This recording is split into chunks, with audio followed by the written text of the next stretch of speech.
नमस्कार दोस्तों, मेरे YouTube चैनल में आप सभी लोगों का एक बार फिर से स्वागत है और उम्मीद करती हूँ कि आप सभी लोग स्वस्थ और मस्त होंगे।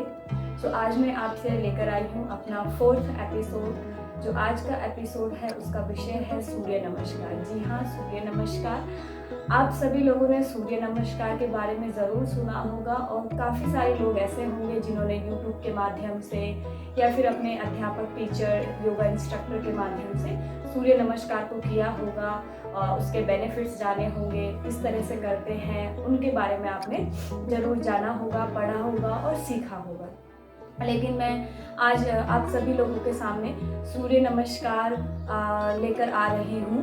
तो सबसे पहले जो मेरा आज का एपिसोड है गाइस, वो सिर्फ सूर्य नमस्कार के ऊपर है। यानी सूर्य नमस्कार के बारे में हम जानेंगे कि सूर्य नमस्कार करने से हमें किस प्रकार के लाभ मिलते हैं, सूर्य नमस्कार से पहले हमें क्या क्या तैयारियां करनी पड़ती है और सूर्य नमस्कार करने के लिए किस तरह का स्थान हमारे लिए उपयुक्त अच्छा होता है।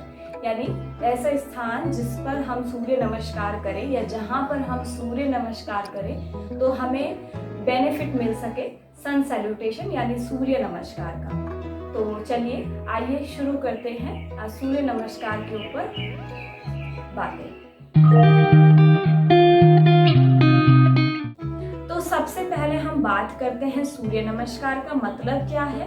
तो जैसे कि सूर्य नमस्कार यानी सूर्य को नमस्कार करना, सूर्य को प्रणाम करना ही सूर्य नमस्कार है। अब हम देखते हैं कि जो सूर्य नमस्कार में जो आसनों की संख्या होती है वो टोटल 12 आसन होते हैं। जो 7 आसन हैं वो अलग होते हैं, आप देख सकते हैं स्क्रीन पर, और बाकी के जो 5 आसन होते हैं वो रिपीट होते हैं। और सूर्य नमस्कार की हम राउंड की बात करें तो यदि आप एक चक्र पूरा करते हैं तो उसके लिए पहले आप एक पैर से करिए। एक पैर से करने का मतलब है जब भी हम सूर्य नमस्कार करते हैं और जो उसका 3rd आसन है अश्व संचालन जिसको कहते हैं, उस आसन में आप जब लेफ्ट लेग को पीछे ले जाते हैं पहले राउंड में, तो जब दूसरा राउंड आप करेंगे तो फिर उसमें राइट लेग को पीछे ले जाएंगे। यानी पहले आपने 12 आसन करे और उस आसन में आपने राइट लेग से किया, और जब दूसरा राउंड आपने किया तो फिर आपने लेफ्ट लेग से किया। यानी राइट और लेफ्ट लेग से कंप्लीट होने के बाद ही आपका एक राउंड कंप्लीट होता है।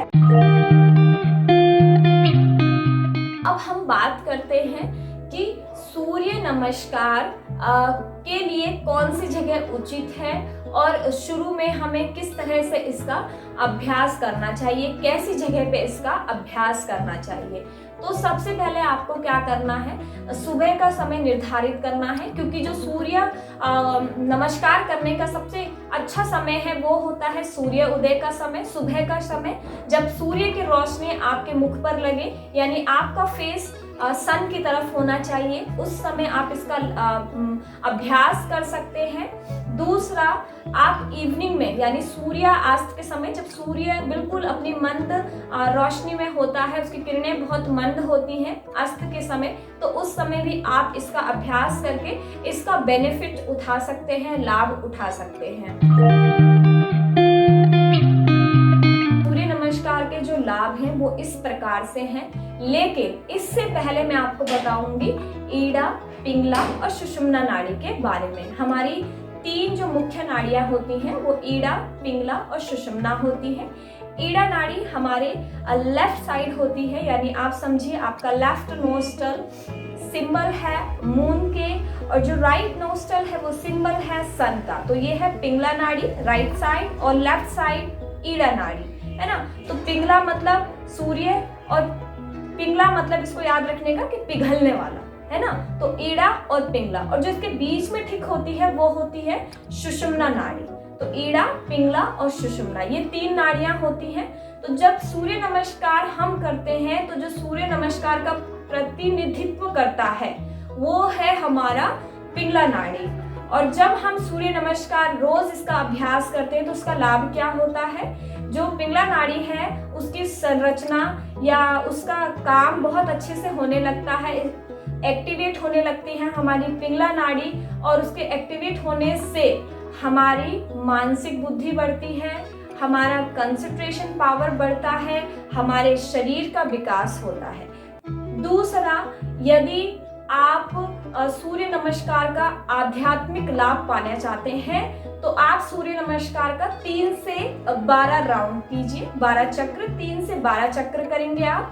यदि आप उसका शारीरिक लाभ पाना चाहते हैं, स्पिरिचुअल के बाद शारीरिक यानी फिजिकल बेनिफिट पाना चाहते हैं, तो तब भी आप 3 से 12 राउंड करेंगे। और यदि आप बिगिनर हैं और धीरे धीरे इसकी शुरुआत करना चाहते हैं तो आप शुरू करिए इसको 2 से 3 राउंड से, है ना। 2 से 3 से ही आप इसकी शुरुआत करिए, 2-3 राउंड से। जैसे एक हफ्ता मैंने 2-3 राउंड किया और नेक्स्ट वीक फिर मैंने 1 राउंड को इंक्लूड करा, तो ये हो गया 4। तो हर एक हफ्ते 1-1 राउंड को आप बढ़ाइए। तो शारीरिक रूप से ये हमारी आंतरिक मांसपेशियों को लचीला बनाता है, उन्हें मजबूत करता है, हमारे जॉइंट्स में जिनके भी पेन होते हैं उनको भी ठीक करता है, अगर हम धीरे धीरे इसका अभ्यास करना शुरू करें। और हमारे शरीर को लचीला बनाने के साथ साथ ये हमारे शरीर को मजबूत भी करता है ना। और इस तरह से इसके आपको काफ़ी सारे लाभ प्राप्त होंगे। लेकिन ये मैंने आपको सिर्फ थोड़े से लाभ बताए हैं, इसके बाकी लाभ मैं आपको तब बताऊंगी जब मैं इसके धीरे धीरे एक एक आसन करूंगी और साथ में आप लोग भी उम्मीद करती हूँ कि करेंगे। और तब फिर कर जब मैं इसके लाभ आपको बताऊंगी तो आपको वो लाभ खुद आपके शरीर के अंदर महसूस होंगे। तो इतना ही मैं इसके लाभों के बारे में आज आपसे बात करूंगी।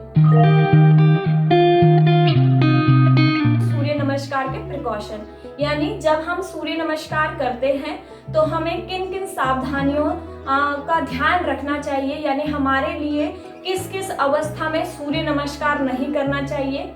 ठीक है, तो ध्यान से सुनिए दोस्तों।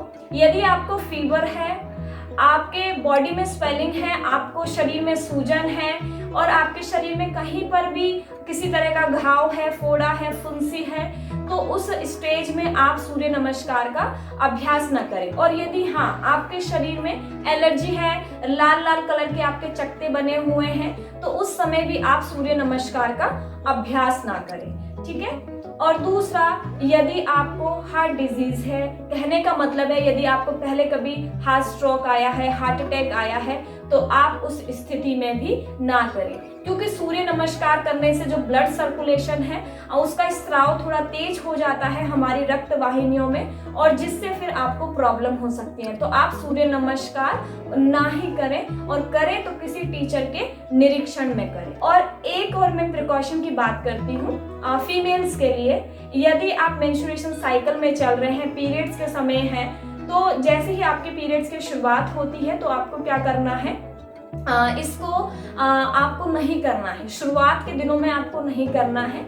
और यदि 4-5वें दिन आपको लगे कि आप कर सकते हैं तो धीरे धीरे इसका अभ्यास कर सकते हैं। और यदि 4-5वें दिन भी नहीं आपसे कंफर्टेबल है तो आप इसका अभ्यास, आपका जो साइकिल है उसको फिनिश होने के बाद ही स्टार्ट कीजिए, है ना। और जो स्टार्टिंग का टाइम होता है तो उस टाइम पे आप बिल्कुल मत कीजिए और अवॉइड करिए। चौथा, प्रेग्नेंट लेडी के लिए मैं बताना चाहूँगी, यदि आप प्रेग्नेंट हैं और प्रेग्नेंट होने के शुरुआती में यानी 12 हफ्ते तक आप इसका अभ्यास ना करें। और यदि आप इसका अभ्यास कर रहे हैं तो 12 हफ्ते यदि आप इसका अभ्यास करना चाह रहे हैं तो किसी टीचर के निरीक्षण में ही करें, यानी कोई भी योगा इंस्ट्रक्टर होना चाहिए या इसे योग का नॉलेज हो, वो आपको इसका अभ्यास धीरे धीरे करवाएं, है ना।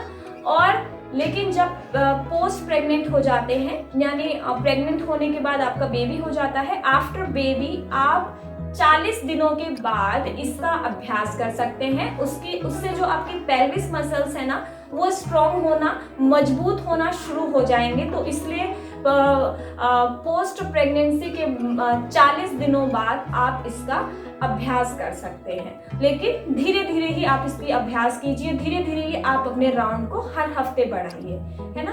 तो ये थी प्रिकॉशन की बात, और इस तरह का प्रिकॉशन आपको रखना है। तो इस तरह से मैं जो आज का मेरा एपिसोड है वो सूर्य नमस्कार के इंट्रोडक्शन के ऊपर ही था और क्या क्या हमें प्रिकॉशन रखना चाहिए उसके ऊपर था। तो उम्मीद करती हूँ कि आप सभी लोगों को मेरा छोटा सा वीडियो पसंद आया होगा।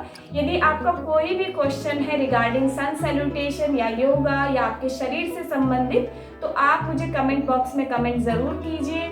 और यदि आपको मेरा वीडियो पसंद आता है तो मेरे चैनल को लाइक और सब्सक्राइब ज़रूर कीजिए। और खुश रहिए, स्वस्थ रहिए, मस्त रहिए, अपना ध्यान रखिए और साथ में अपनों का भी ध्यान रखिए। नमस्ते।